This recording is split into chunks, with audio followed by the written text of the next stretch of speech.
biggest differences between today and your last time out of the scores? Yeah, pretty simple. When you shoot it good, basketball is really fun, and when you shoot it really bad, basketball is a miserable existence. And you know, we talk all the time about you're not always going to shoot the ball great. You're not always going to shoot the ball well. But we in our last game shot it, boy, about as poorly as I can remember being in a game shooting the ball. And you know, it would be one thing if we're shooting running hook shots all night, but we had a lot of good ones. It's just one of those nights, and that happens.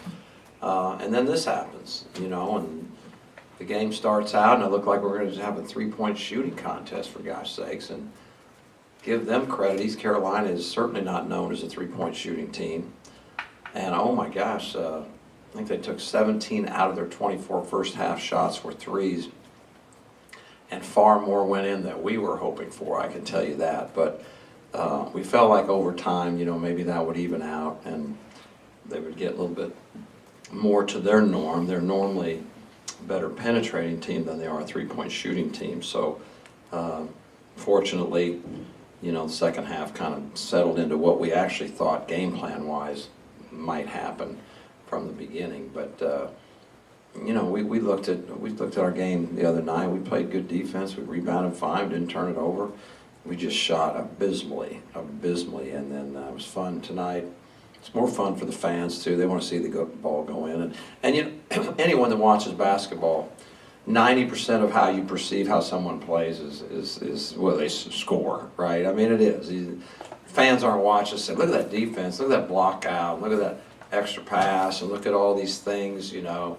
They're looking at like, well, this was brutal because everybody missed shots. And you've heard me say this a billion times, is what you have to be able to do to be a great team is win when you don't shoot well.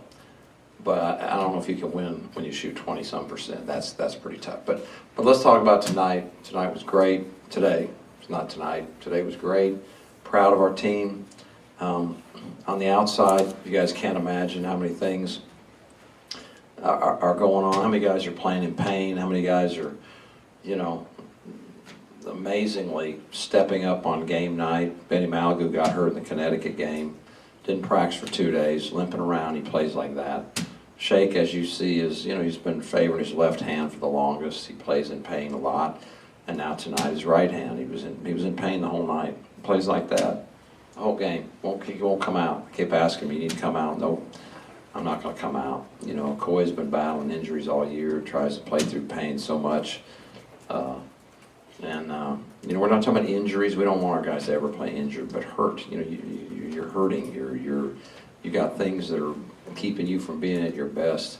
And these guys know our numbers are incredibly small. And how can you not be proud if you get to coach a bunch of guys that just refuse to give into all this? They just refuse to give into the probation. They refuse to give into the injuries and the illness. They're just not going to do it, and we're not going to use it as an excuse. And I am really, really proud of their character. So, can you talk about Witt's game tonight? I mean, he was particularly outstanding. He's great. Yeah, it was great.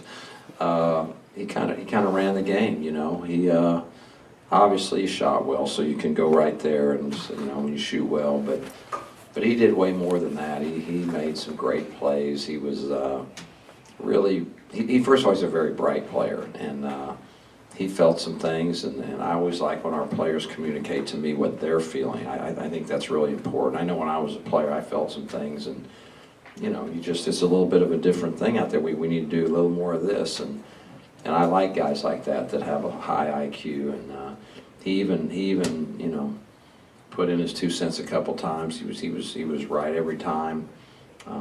He was a very, very good player, but I thought everybody played well, you know, I mean, really, and we have to, because we have to. I mean, everyone has to come ready.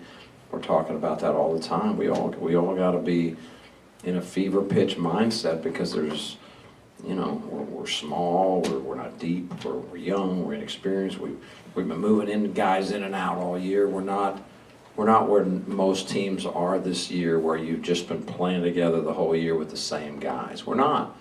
And so because of that, we got to scratch these out. You know, we got to do it on heart and togetherness and intensity and toughness and all those kind of things. Maybe more so than most teams, and our margin of error is not very big. Come on.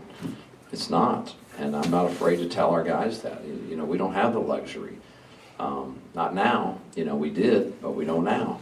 And we need to understand that and live with that. So, but I'm proud of them. You know, they're very resilient, and they've got high character, and they care passionately, and I think it showed tonight. If you watched them play tonight, I think you could see, with all that's going on behind the scenes, that they would come out and play like that. You've talked in the past about not wanting to punish guys at the end of lopsided wins by taking them out early, but you've also talked recently about trying to avoid as much wear and tear as possible. How do you balance those two? It's a good question, you know. One thing that I'm very sensitive, if you lose a game, to not place blame on someone. You know, we all lose together, we all win together. I don't like doing that. At the same time, when you lose, if you feel like there's some areas, let's say you didn't feel like you tried hard enough, there's your first one. You know, the answer to that is you better get in practice, you better start busting your tail. But I didn't feel like that was the case, and also with our numbers, we got to be very careful. And that's been one of the really difficult things for our staff over the last 2 years. We don't have the luxury, and I know that a lot of times people have asked me, boy, I'll bet you had a killer practice after that game. Like, nope. No, we don't have enough guys. We can't wear these guys down. This is hard. College basketball is hard and long and demanding.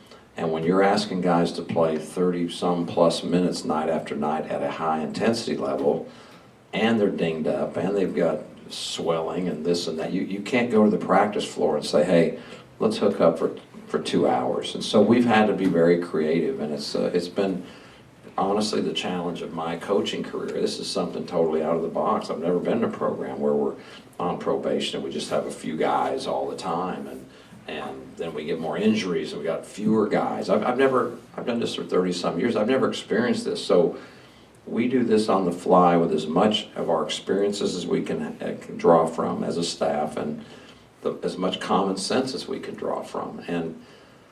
And they have done a really, really good job. We're not going to be perfect every night. We can't make the strides every day and practice like you'd like. We can't tighten everything up.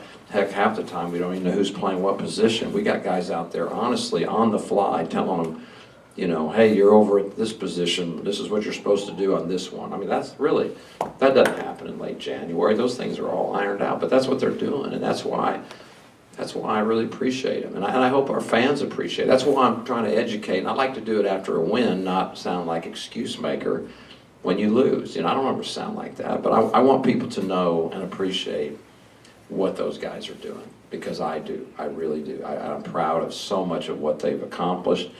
I'm proud of their resiliency. I'm proud of the fact that they're not giving in. I'm proud that they're still highly motivated, and I'm proud that they could turn in a performance like this.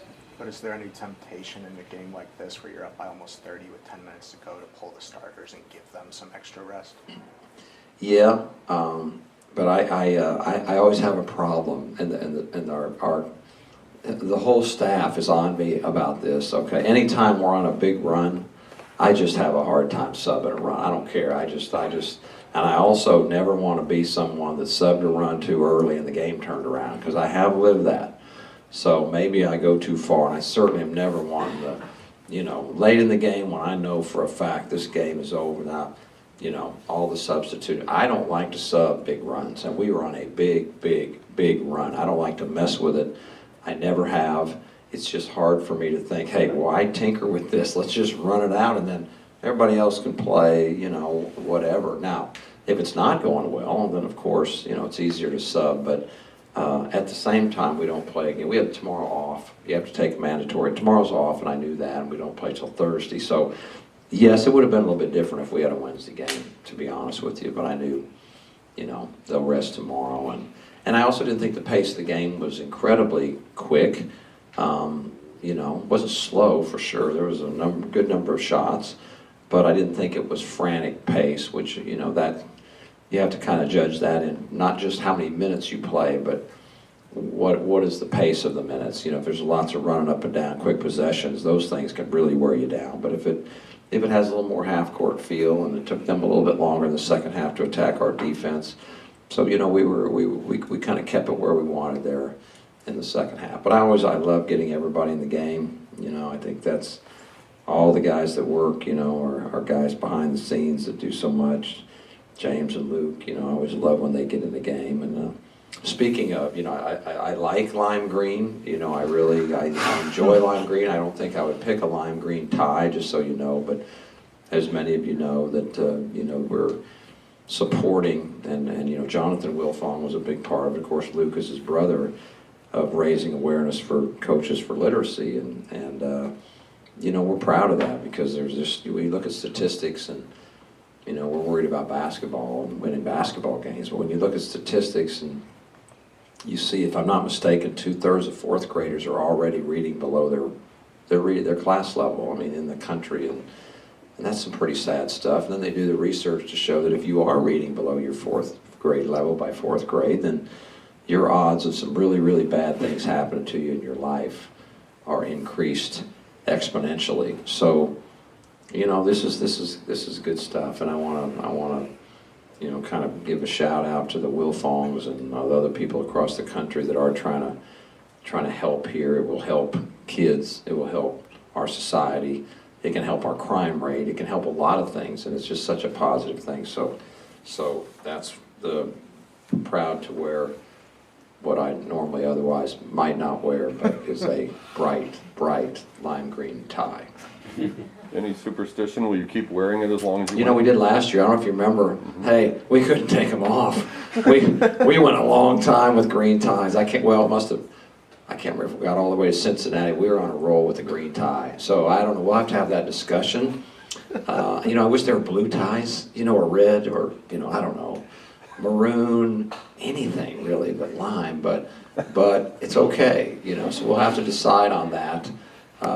And then, of course, we got the Coaches versus Cancer shoes. I feel like, you know, we're very supportive right now. A lot of things are going on in our apparel, but you know, feel great about that, because I don't know anyone that's not pretty close to having some feeling of the pain of cancer, and I think it's great that the coaches organize that and bring awareness as well. So that's why we're dressed a little funny today, in case anyone's wondering, but I'm proud of all the people that care about those things, and we're, you know, the least we could do is put a few articles of clothes on to draw attention to it.